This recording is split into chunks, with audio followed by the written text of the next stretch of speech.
Alright, so we're here at a new landscape install. It's all going to be tore out. We're going to be transplanting that dwarf maple into the corner, transplanting those barberries into the back.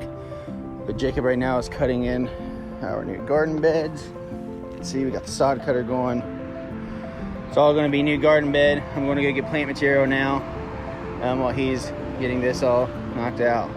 Super excited to see this one, guys. Stick around, stay tuned. This is going to be an awesome transformation.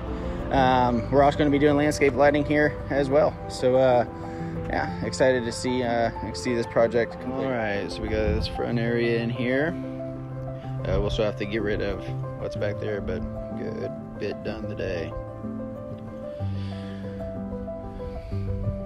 Some Russet sage, boxwoods in the middle, walk, autumn joy sedum. We want to wait to put these in till we get that Japanese maple in.